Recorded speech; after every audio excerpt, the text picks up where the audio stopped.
hug you. What? What if your government tries to throw you in a can? What? You're gonna want a shotgun. Oh. What? An automatic rifle. And a lot of ammo. Gun? Yeah, gun. We're all set to riot. Buy a gun. Before you lose your Second Amendment. Buy a gun. They'll burn you out like you Waco. They'll stick your ass in a camp. Jackbooted cops in riot gear. Gonna kick your ass and laugh. The revolution is on its way. Better lock and load your AK. Buy a gun, buy a gun, buy a gun, buy a gun, buy a gun, buy a gun, buy a gun. Before you wish you bought a gun. Buy a gun, buy a gun, buy a gun, buy a gun, buy a gun, buy a gun. Before you wish you bought a gun.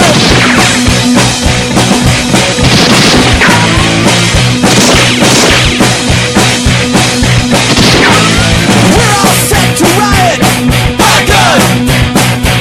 Before you lose your Second Amendment. Buy a gun. They gave your money to the banksters. They stole your pension funds.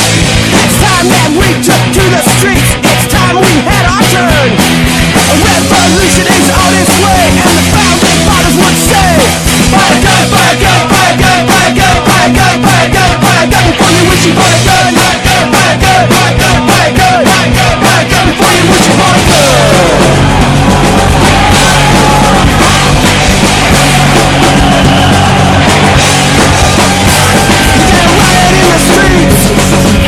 Revolution's not clean and neat, you gotta riot in the streets.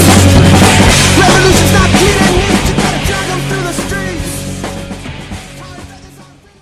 Ladies and gentlemen, it is Tuesday. We are live. This is PrimerTime on UCY.TV. My name is Michael, and I respect gasoline and its explosive power. Oh my God. I'm Nicholas, and I'm sure there's a story behind that. Yeah, there is, and I would like for anybody out there with children, make sure you teach them kids stop, drop, and roll. That is not propaganda. That shit actually works. That is crazy. I mean, It was. Oh. It was. It was. I don't know. So, I've seen enough fuel accelerated fires in my life to know that I don't get close to anything that's burning and adding any accelerant to it. That's not what I do. well, I'll tell you what. I learned a valuable lesson. We'll just leave it at that. Aren't we too old to be learning lessons? I think the day you stop learning is the day you start dying. And I tell you what, I think I learned to not die on this one. Yeah, but you know what? Any more of that learning will probably put you in the category of dying. I tell you what, any more of that learning was going to put me into the may need a skin transplant, some sort of transfusion or something. Yeah. So anyhow, what's going on with you, and how do you feel about what's going on here in our future prospects for the firearms ownership? Well, in the United States? I was really kind of, put it this way, my mind has not been, something that was, just uncertain about who to vote for. Having been a member of the military during Bill Clinton and his 1994 crime ban, or his crime bill that banned semi-automatic firearms and especially the AR platforms, you never had to try and get me to convince me that Hillary Clinton was a good person. That shit just was never going to happen.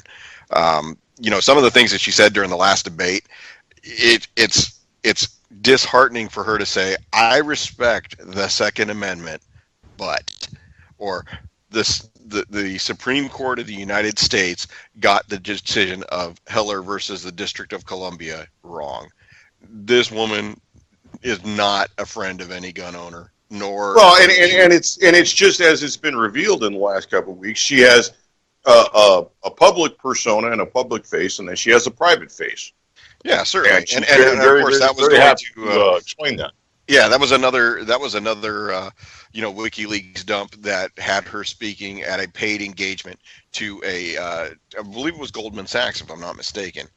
And then when you go and figure it, do you happen to remember President Obama about a year and a half ago when this whole thing started to take off with her having a private email server where she was dealing in classified information. Do you remember President Obama getting on Evening News saying that he found out about this the same way that everybody else did, via a leaked news report? Well, lo and behold, do truly remember that. Yeah, lo and behold, he was communicating with her on her private email server with an assumed name, just like everybody else was. Also, WikiLeaks released his personal email address, which is bobama@ameritech.com. Ooh. Yeah, that was in one of the WikiLeaks. And honestly, I can't understand why anybody has any sort of respect for anything anymore in light of what's going on with the WikiLeaks. Did you see the new narrative is that all the news media outlets are calling both Mike Pence and Donald Trump, lunatics for the fact that they say that the polls are being overrepresented with people that are, intending to vote Democrat. There was a Tim Kaine rally, and he drew 30 people there. He drew 30 people, and those 30 people were staffers and reporters. It was estimated there was 10 voters, or 10 people who the rally was intended for, not necessarily for the press and the staffers. So 30 people at this rally, and I believe they figured out tonight Trump had the largest rally in American history, and it was something like 35,000 people at this thing. So I mean that's a disparity of greater than 1,000 right there. That's the interesting thing is Mike Pence, who's his running mate, which is the opposite of Tim Kaine.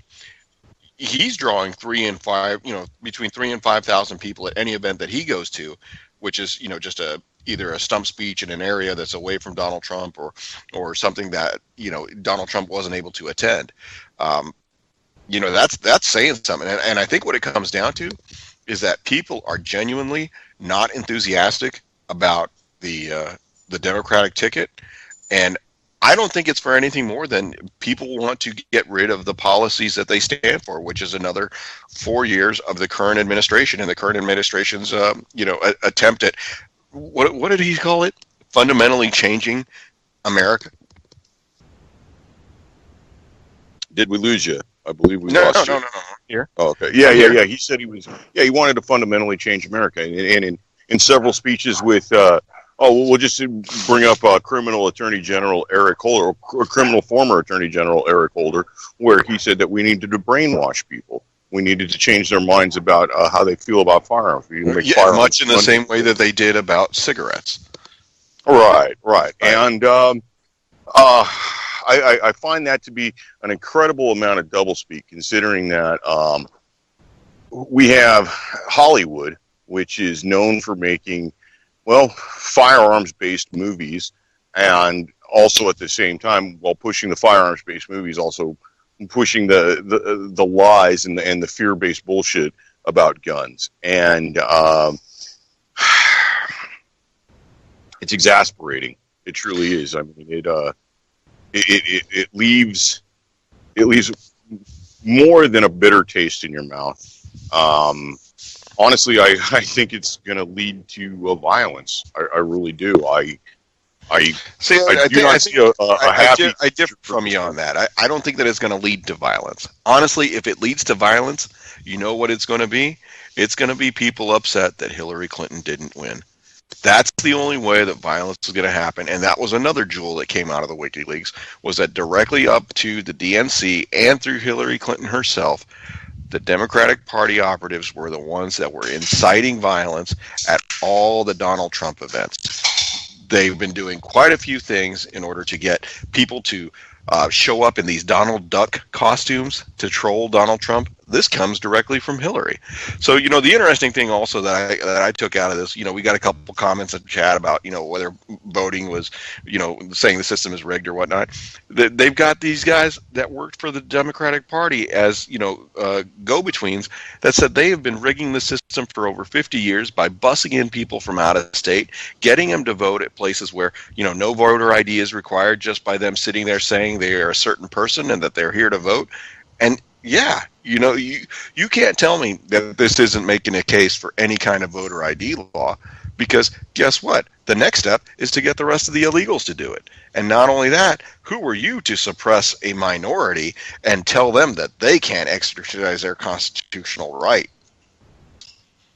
Well, I'll tell you what. I went to a gun show over the weekend, and I'm fully aware that the firearms community and the what I mean by the firearms community, I mean the people who are the consumers in the firearm world, people like you and I, are basically kind of a slow to react, I should say. They're more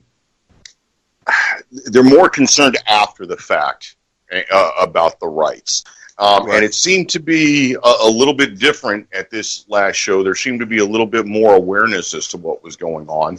And it was a fairly busy show.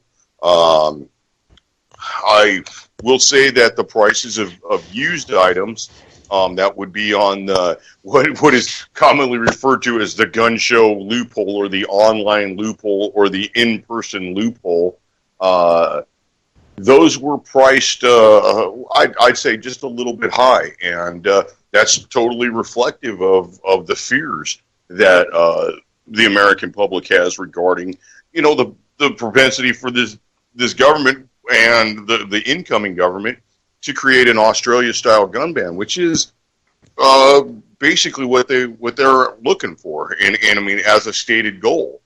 And interestingly enough, this week there was a report showing that Australia has a firearms problem, and they're considering an amnesty for people to turn firearms in again. Yeah, at the same time touting that there hasn't been any firearms massacres in Australia since the dates of their right. But they conveniently leave out the fact that there's been mass stabbings, there's been arsons, there's been people who drive cars into a crowd. If there's a will, there is a way. Yep, and that's what I learned by graduating high school. I'm really kind of disappointed, and this also follows on the sort of on the heels of something that came in today. The Attorney General of the state of New York released a long-winded and longly funded study showing that a good portion of the firearms in New York State that are used in crimes show up from out of state. And it's the lax laws in other states that prevent New York from being a safe place. Yeah, I just like to say that, straight up honest right now, that all of the cocaine that's in New York comes from out of New York. Yeah. It's not produced in New York. It's not produced in New York, and I'd guess a pretty good a fair portion of the heroin in New York does not come from New York State. It's not produced locally and indigenously. Yeah. So this argument is fallacious at best, and they use quite a bit of statistics, and well, it's just bullshit. So the interesting thing is that this is one of those things that the governor of New York and also the mayor of New York City were using to attack the state of Virginia. Mainly because they said in the last time they brought this to public attention was they said that almost a majority of what they continue to call illegal guns. They don't call them guns that don't have a green card. They call them illegal guns. It's okay to do that. They're not undocumented. They're not undocumented firearms. Most famous citizens, or most valuable citizens. So they said that previously, the bulk of the firearms that are coming into New York that are being used in crimes, which, by the way, then makes them illegal, were coming from Virginia. Whether they come from Virginia, whether they come from Pennsylvania, whether they come from Maryland, whether they come from other states that actually border the state of New York. And then that brings up an interesting point. What is there something in the water in the state of New York that makes firearms far more deadly in that state? Because we can look to Vermont. The New York City cops aren't drinking it. That's right. Well, yeah, they're not drinking a can of accuracy. That's for sure. That's right. But we could look at it to a state that's not very far from New York State. I mean, it's well within a car drive. The state of Vermont. That is true. The state of Vermont is not known as the murder capital of the United States. It's one of the states with the most lax firearms laws in the United States. And there is no corresponding crime spike like you see in New York City. But I think you would be having to allude to something else that does correspond with the crime rate, and that would be the number of non-whites.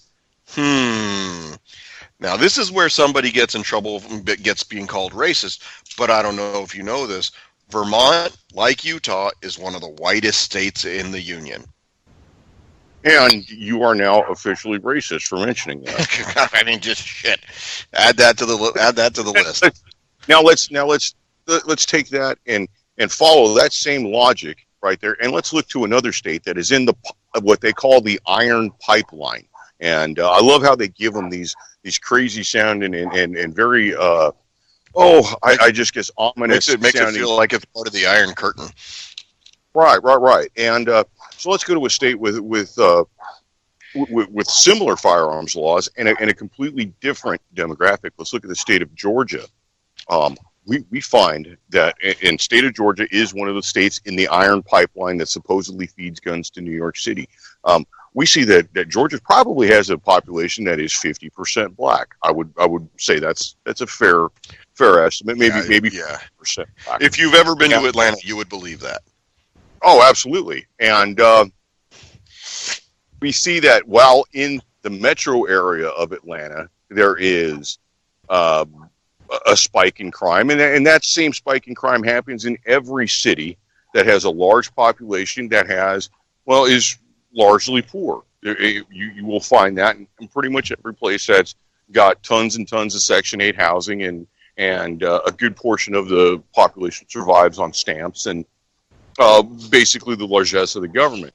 Now, that being said, the rest of the state has very, very little crime.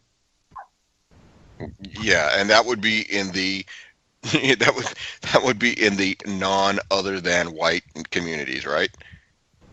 Well, no, I'd say that even in some of the non-white communities in Georgia, they're in a lot of the non-white communities, or what could be considered, heavily ethnically integrated, there's not a lot of the problems. We find the problems to be in the major metro areas. So the problem isn't necessarily firearms. There's all kinds of issues out there that can be considered, a major contributor to this issue. Yeah. Well, the funny thing is, like I said, when you talk about the state of New York, you talk about, the vast majority outside of New York City are, average everyday folks that want nothing to do with Albany, want nothing to do with New York City and its surrounding communities. They just want to be decent people who go out and live their lines. We should make that very, very clear that there is a large difference between New York State, the rest of the state, and New York City. Yeah, I mean, you can take a look at Albany. You can take a look at New York City. You look at places where actually government is the big business. What does government produce for these people? Absolutely nothing. It gets them more and more in debt without providing any additional services to them, especially in a state like New York. Look at Massachusetts. The same thing. Unfortunately, I've had the experience of being in Massachusetts on the first of the month and figuring out on my own why the hell at 7:30 in the morning there's a line out the frickin' door of the Bank America. It wasn't to cash paychecks.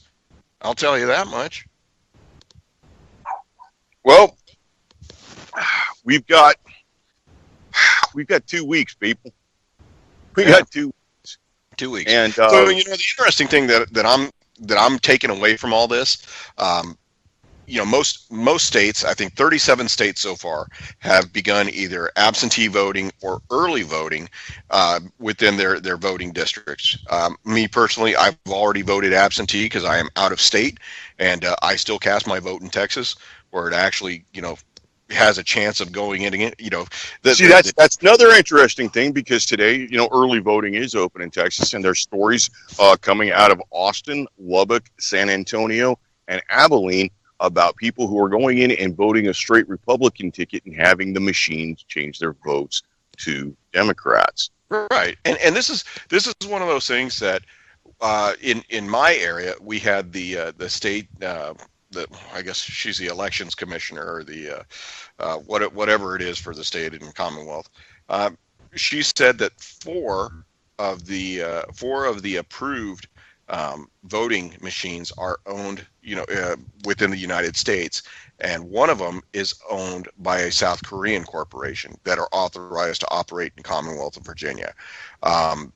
She herself says that she's got concerns about something being owned as far as a type of machine, and the conglomerate that produces it being owned out of the country, and rightfully so. Yet she has no concerns with dual citizens making policy and procedure for the United States. Oh, I mean that's a separate issue altogether.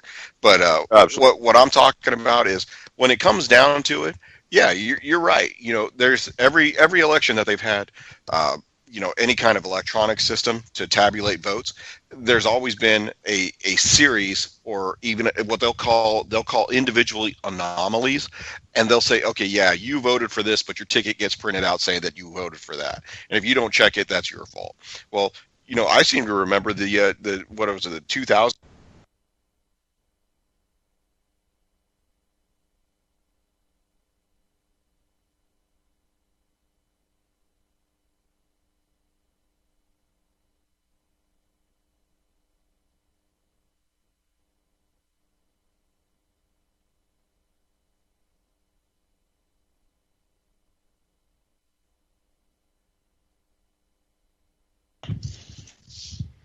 Michael, you there?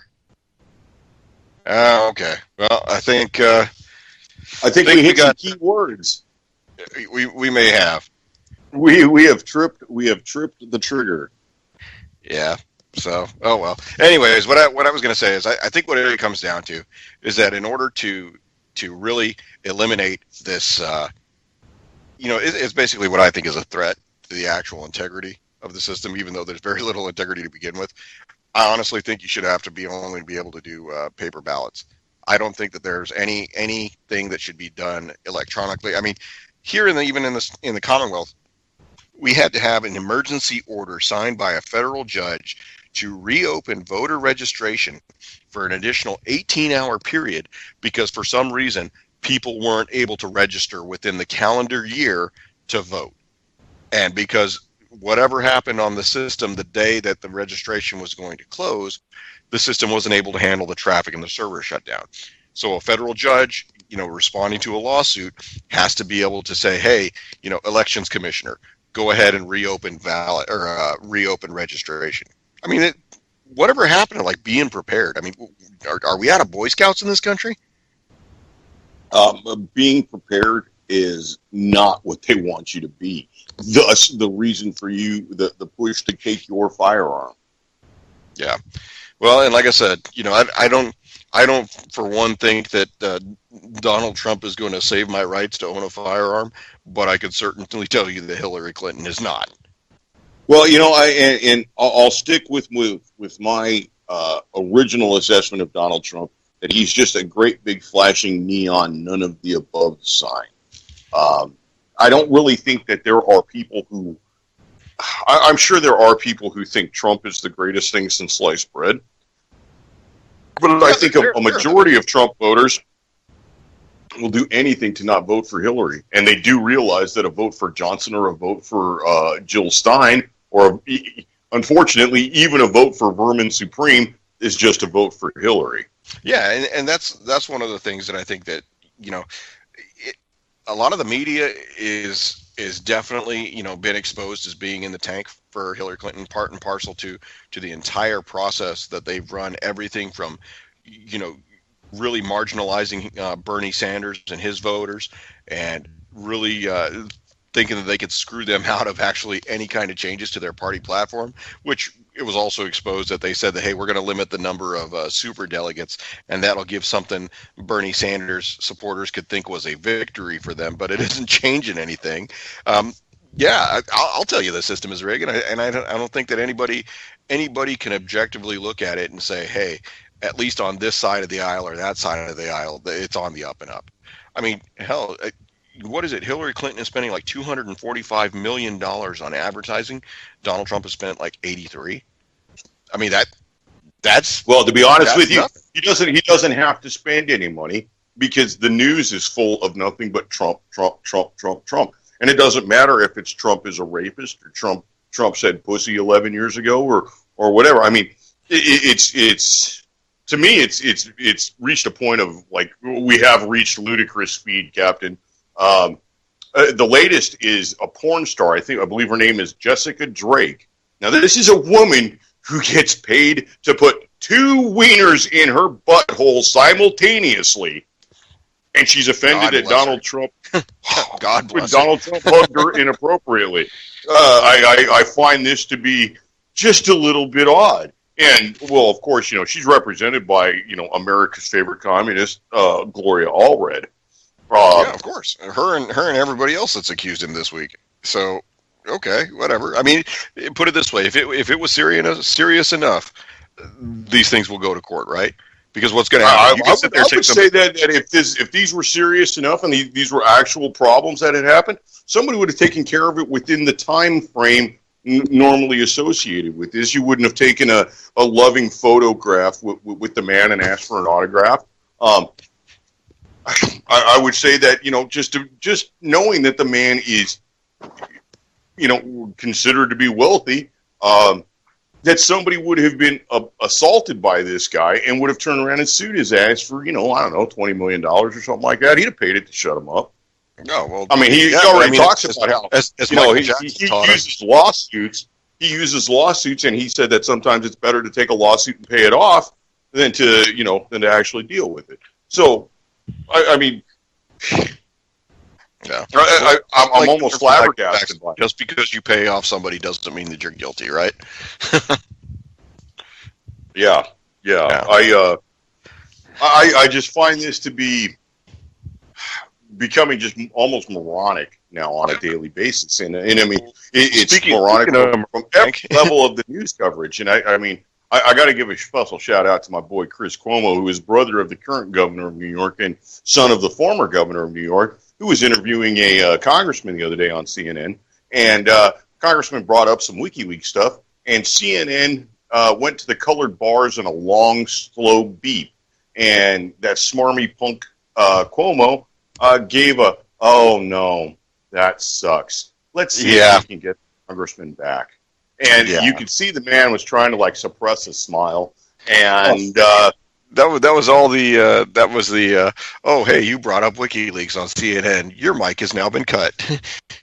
That's pretty much it right there, and they're in on it. And I mean, in the WikiLeaks, there's what is it, 68 reporters for national news organizations that have vowed to give Hillary and her team immediate access and unfettered access, and they'll run things by them to make sure that it's the New York Post has, or I'm not sorry, New York Post, is it the I guess New York Times? I think I think it's the New York Times.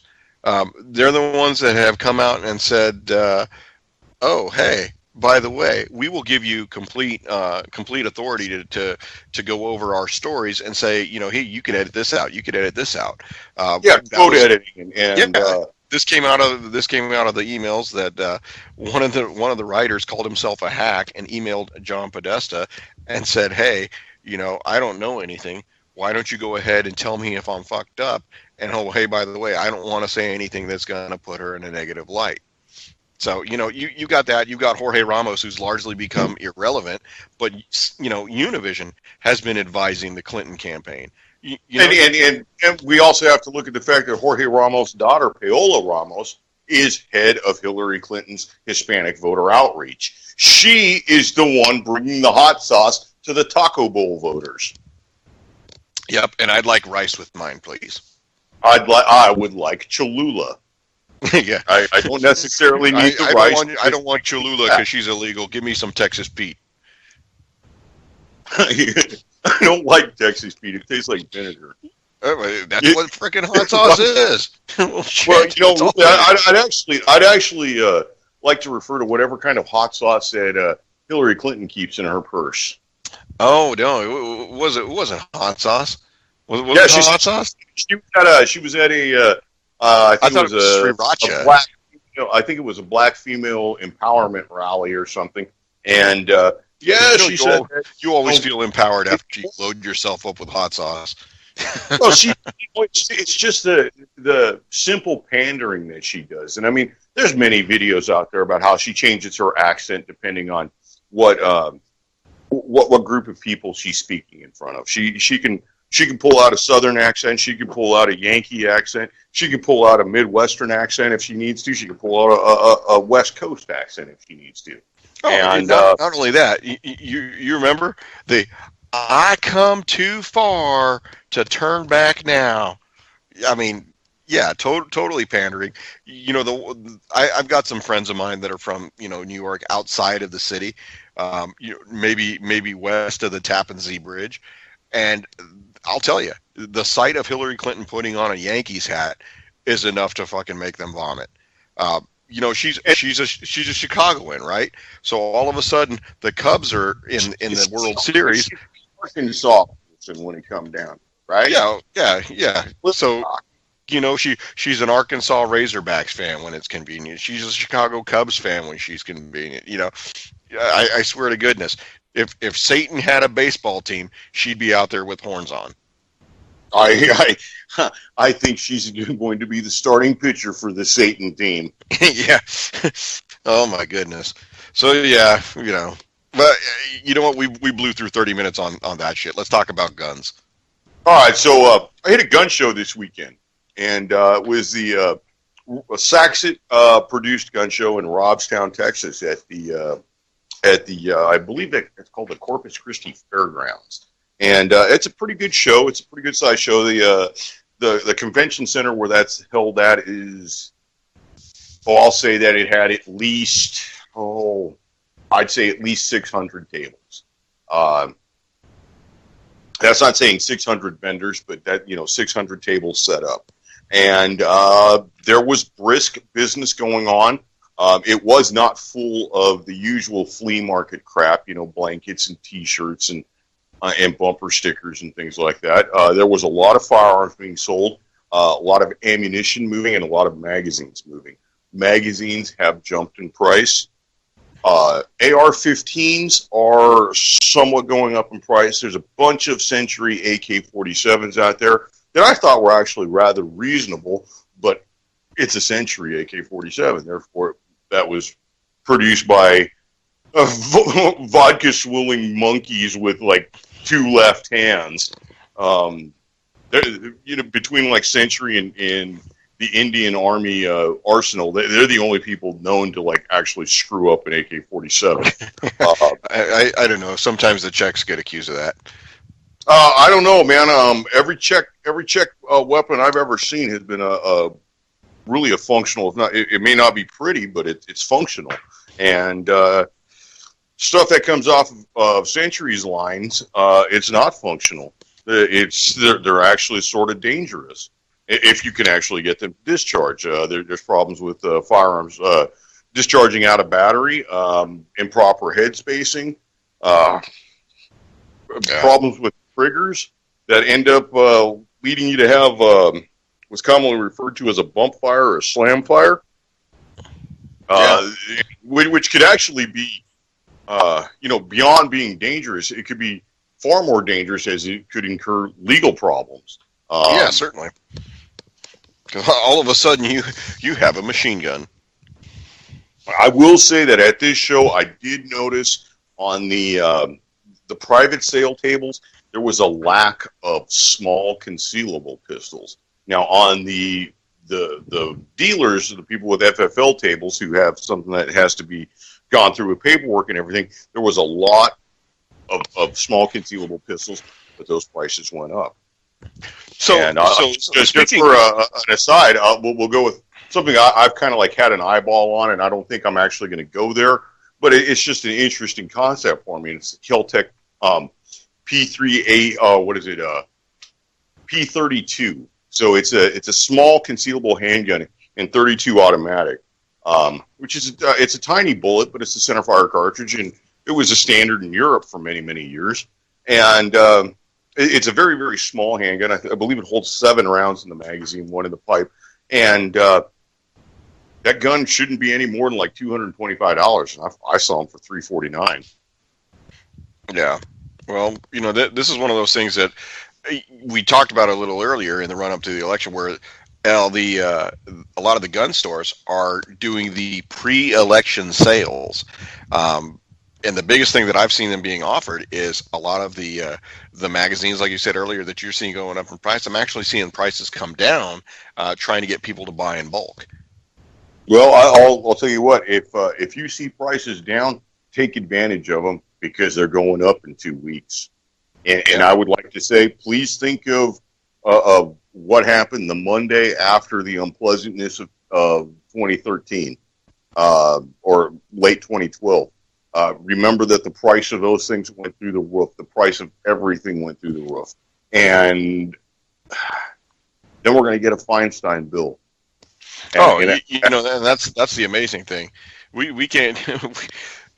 We talk about California being the shithole that it is. It's unfortunate because a lot of good people live in California, and they're getting crushed. Whether it's the different laws that the state assembly comes up with in California, or whether it's California governor signing every bill known to man into law. You've got the LA Times going out there calling for bans on all guns throughout the United States. Let's take a look at that. Los Angeles Times has a reader base that they like to estimate at 20 million. I don't believe it is 20 million. I think that may include online and how they push it out, and maybe that's a maximum. That's not a daily reader number. It's a very, very left wing editorial staff. And once again, they are one of the media organizations that has been mentioned in WikiLeaks. Yeah, and the funny thing is, it all started with the micro stamping push, right? We wanted to get forensics to be linkable to the individual bullets. This is something that should scare the average citizen, because not only that, I believe in California now, in some locations, you're actually required to be on video when you actually purchase your ammunition, and you have to have your firearms owner ID card with you, or every type of restriction on you or control on you as a law-abiding citizen. But I don't seem to remember those folks that are buying the ammo illegally or having the ammo that's coming from other states into California being used in crimes being afforded the same responsibilities. Do you? Absolutely not. That's not the way it works. Yeah. Well, I mean, put it this way: anything that you're going to see coming out of State Senator or State Assemblyman Kevin DeLeon out of Los Angeles, that ain't going to be good. No, and we should talk about Kevin DeLeon and his his claim to fame is the illegal ghost guns that can fire 300 rounds out of a clipazine in less than 2 seconds. And it's the lack of numbers on these firearms that is creating the problem. Kevin DeLeon is also one of these guys that pushes the environmental Nazism. And I really hate to disparage the Nazism term at that point, but it's really kind of excuse me. I guess he should be coughing up some of the flamage from yesterday. There you go. I think he's kind of a cause celeb of the moment, and on top of everything else, he's a liar. He doesn't say what he believes. I mean, there was just recently a story about him, less than 2 months ago, about how there was a great big environmental rally and how they were pledging to cut carbon emissions and greenhouse gases and blah, blah, blah. And somebody noticed that his officially provided state vehicle, which happens to be a Chevrolet Suburban, not necessarily the most eco-friendly vehicle on the face of the earth, was left running the entire time. for his hour-and-a-half long appearance at this event to keep the air conditioner on in his vehicle because he wouldn't be, I mean, he's a senator in the state of California. Yeah. You can't get into a hot vehicle. His constituents expect him to maintain a certain lifestyle. That's Oh, right. I'm sorry, that was Charles Rangel. Well, I don't think it's just limited to Charles Rangel. I think he just had the misfortune of saying it out loud, or being audio recorded when saying it. right? And Yeah. so we've got plenty of enemies out there looking to ruin your God-given right. Well, take a look at this. Take a look at this. I just dropped this in chat, and basically San Jose, which is about 400 miles north of Los Angeles, it is a 7-hour car ride. You take a look at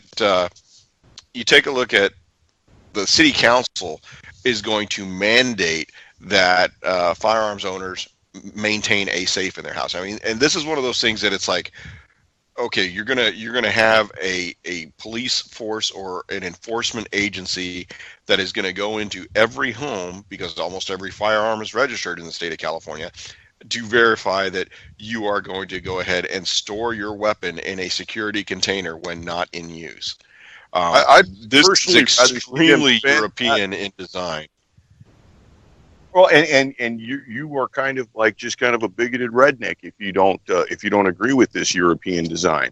Yeah, well, and this is the thing. Having lived in Europe, I've got a unique perspective on this because, I've lived under this type of scenario where not only did the people, this organization that in Germany is called the Ordnungsamt, they are in every local community, and they have access to their federal database of firearms owners. Not only do they know exactly what firearm you own, they know exactly what type of safe you own because they have a picture of the data plate of the safe that you buy. And you have to provide that to these people. And God forbid, if you have ammunition in a caliber that is not on what is called your Waffenbesitzkarte or your permission card to have a weapon, if you have a caliber of ammunition that is not on that card, you are going to jail. And not only that, your weapons will be confiscated. This is something that I think is bound to be enacted in New York State. I mean, they're already coming after people's firearms as soon as they die. California is going after people's firearms as soon as they seek any kind of mental help. This is one of those things that I think that people often forget. And it's not even limited to that. We have to look at some of the legislation that's pending in other states that have absolutely nothing to do with firearms, but will be routed into the firearms world. We've got several states with medical marijuana on the ballot. And as we've seen in states such as California, Arizona, I believe there's a few other states with medical that once you get a medical card, you are entered into a database as a prohibited possessor. Yep, there you go. So, and get I'd like to check your PTSD at the door. I'd like to wonder out loud why there is such a rush to take the firearm away from the law-abiding citizen who has not committed a crime, yet these same resources are not used to, let's just say, stop child molesters. Oh, yeah. I think that's just a small for the children. It's for the children. It's always for the children, isn't it? Yeah, and that was also what was one of the things that on the last debate was brought to the forefront. Everything was prefaced about guns being used to kill innocent children. Well, and I do believe that Hillary said that. What if the children were guilty? That little sumbitch deserved it. Hillary brought up the fact that toddlers are shooting people. And she referenced 2 incidents that happened, and I'll say straight up honest, it was negligence on the adult's part, on the firearms owner's part. But these 2 incidences in a nation of 330 plus million people are statistically insignificant. It's almost like it never happened. Yeah. Well, you know what is insignificant and never happens? Crimes using, crimes where firearms are used in the city of Chicago and Cook County. That doesn't happen because obviously I'd we like would to hear about it on the news reference, if it did happen. and Chicago, Cook County, the greater Chicagoland area, which, is a little bit bigger than the actual city of Chicago, has incredible violence. There's a very, very good website. It's called heyjackass.com. I think if you can, you should go there and look at it. It's some pretty interesting statistics regarding firearms and firearms violence and whatever's going on in the Chicagoland area. And it's shown that 85% of the violence in the Chicagoland area comes out of 7 distinct neighborhoods. Out of these 7 distinct neighborhoods, we're looking at 1,500 to 2,000 repeat offenders.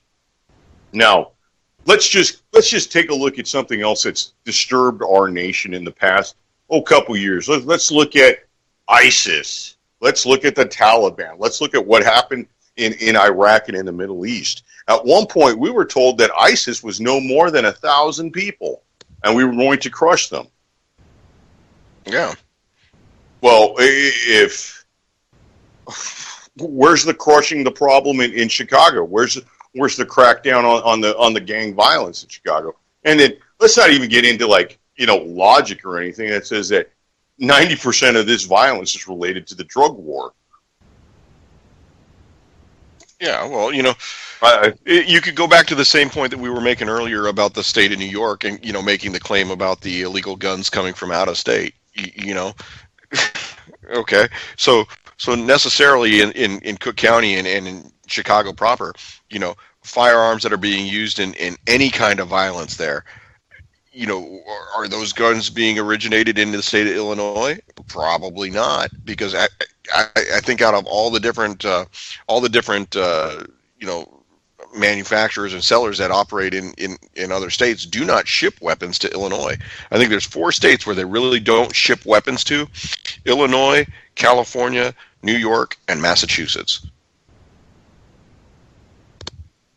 And aren't those wonderful places to live? Well, I'll tell you what.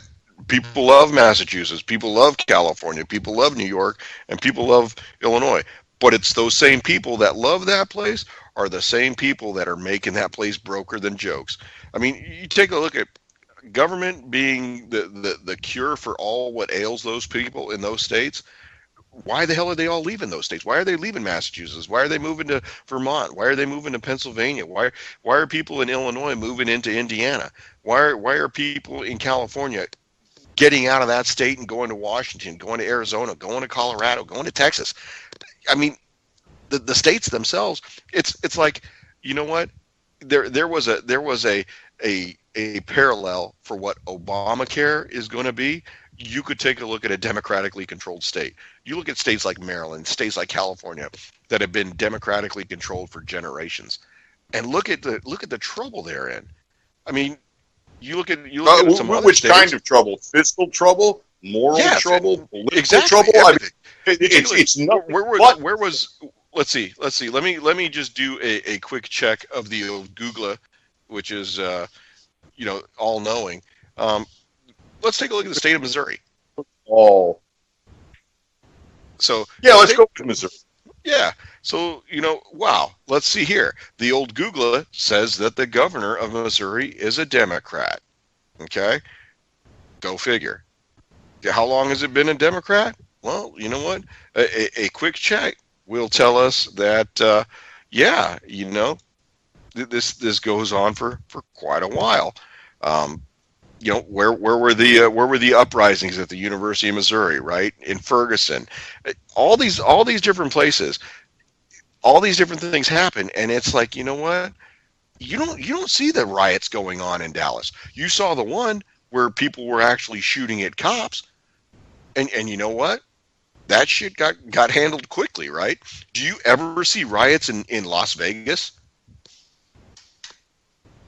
No. And honestly, that's because Las Vegas cops shoot back and they've got some sort of accuracy. Not only do they shoot back, they shoot first. So that's one of those things where I take a look at it and I'll say, you know what? In these areas where people actually respect the rule of law and have an idea that, you know what, the law enforcement agencies will actually do their job, people actually feel somewhat safe. Do you remember going to Vegas in the early 80s? You remember how you remember how it was kind of seedy. If you didn't stay on the strip itself, you were in for a rough time. You remember that? I do truly remember that. Okay. And that was years ago, Nick. That was over 20 years ago, and that place has changed. That place has changed. It's safe. People feel comfortable bringing their families there. Kids. There's back when we were there. Well, the only thing for kids was Circus, and the cartoons on Channel 13. That's all you got as a child. That was it. That was all you could do. And now every convention that's anything goes to Vegas. Whether it's Wells Fargo or whether it's SHOT Show, it's going to Vegas. And Vegas has a standard to uphold. People demand safety. They will not spend money in that city if there isn't any safety. And then I think you see it with the actions of the police there. And heavy-handed or not heavy-handed, that's not really the discussion. It's the fact that the police are proactive in that city. Well, you can be proactive and you can be heavy-handed because you look at Albuquerque. Albuquerque cops are dirty. Those motherfuckers are dirty. I'll tell you what. I don't want to be a guy camping outside the city limits of Albuquerque with a knife in my hands. That's for damn sure. Oh, or I believe he had a knife and a spoon. Yeah. We need some common sense spoon control. I don't believe we're going to get that. I do not believe we're getting it. I want some Australian style spoon buybacks. So yeah, and speaking of, we definitely need to make sure that we institute some common sense tour bus control, because in California on Interstate 10, we just had a crash where 13 people were killed and I think 31 additional folks injured because of a tour bus that crashed into another vehicle. So, like you said, where there's a will, there's a way. People are going to die one way or another. And when you take the lowest common denominator and you get them to keep advocating for the low-hanging fruit, you're going to get just dumbed down laws, and you're going to get dumbed down people who just sit there and accept it. So I think, man, we need to hit on some firearm safety. Okay. First rule of firearm safety is every firearm is loaded until you visually and physically inspect and ensure that it is not loaded. So go ahead and pop open that action, drop that magazine, flip that cylinder out, break it open, make sure that there's nothing, and make sure that you're not going to reload it when you close it. Rule number 2 is keep the barrel pointed in a safe direction at all times. Do not cover anything you don't wish to destroy. Rule number 3, know what your target is and know what's beyond your target at all times. And the most important rule, rule number 4, please keep the booger hook off the bang switch until you are ready to discharge the weapon. There are no accidental discharges. They are all negligent. Somebody has to pull the trigger, and you do not pull the trigger unless your finger is on the trigger. Yeah, not only is it the firearm just doesn't go off, but the lawsuits that are being threatened against gun manufacturers because their firearms are used in the commission of a crime, those don't work either. Well, and we do see that last week the parents of the Sandy Hook incident had brought lawsuits. Number 1, we should mention that it was propped up by Bloomberg and some money-hungry ambulance Jason Shyster lawyers. You can't say Shyster. I'm sorry. That's ethnically insensitive. I'm an offender. But this lawsuit was thrown out, and with good reason. It's along the lines of, you are going to sue Ford because a drunk hit you, or you're going to sue Exxon because they provided the fuel that the drunk put in the Ford before he hit you.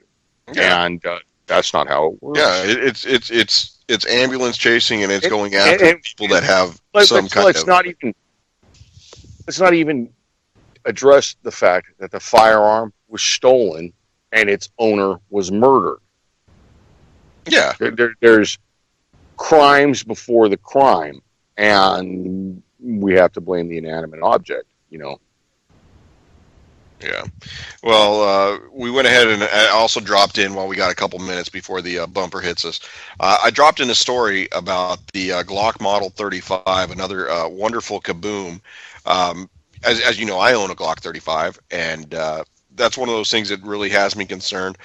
Granted, my firearm is still not even considered broken in yet, but that's one of those things that I was thinking about going to getting the conversion barrel to 9mm. You know what? I truly, I've never really been a fan of 40 caliber. I found it to be the answer to a question that didn't need to be asked. It's a 40 caliber Smith & Wesson is basically, it's a short 10mm. It's got much higher pressures. It carries a slightly heavier bullet, and it moves just a tad bit faster. But the trade-offs between the wear and tear, the increased pressure, and honestly, a larger bullet is harder to control. A larger, faster moving bullet, it provides for more recoil, is less shooter friendly than something like a 9mm. And we're seeing that a lot of the government agencies, the FBI for one, which basically sets the standard, is moving back to the 9mm after about, what was it, almost a 15-year experiment with calibers outside the 9mm range. And they found basically that go ahead. You take a look at that. You take a look at that photo that I dropped in chat. You're going to see that overwhelming pressure follows a path of least resistance. Up towards the top end of the slide, the muzzle end of the slide, there's a port. You'll see where the barrel actually breaks through that, and the gas pressure just peels the barrel right back through that port. And then following along, you'll see where the actual frame, the polymer frame, has a couple of fractures. And for me, that's concerning. I mean, I'll tell you what. It really is. And we should discuss, we got just a couple minutes here left, exactly what the problem is. And this is a well-known problem with Glocks and 40 caliber. It's referred to as the 40 caliber kaboom. And that results from the 40 caliber case, and just the difference in design between the 9mm and the 40 caliber. They both use the same frame. They are both the same size. The magazines are the same frame. But the 40 caliber has a section of the case that is unsupported by the barrel.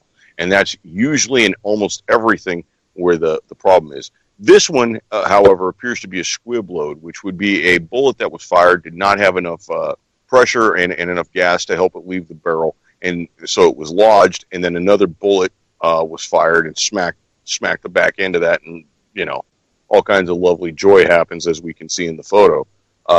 That's what that photo would appear to me. But the 40 caliber kaboom is a well-known phenomenon with the Glocks.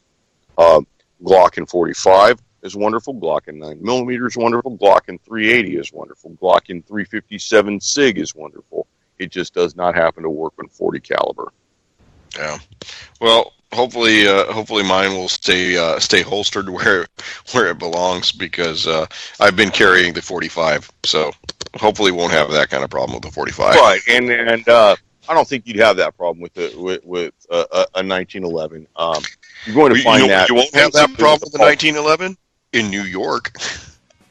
That's true. Hey, that's it, guys. Everybody, thanks a lot. UCY TV giving you what you don't get anywhere else. Stick around. We got another great show coming up. Everybody, thanks a lot. Throw a couple shekels Jules' way. Use it. Help us do our thing. Everybody, have a good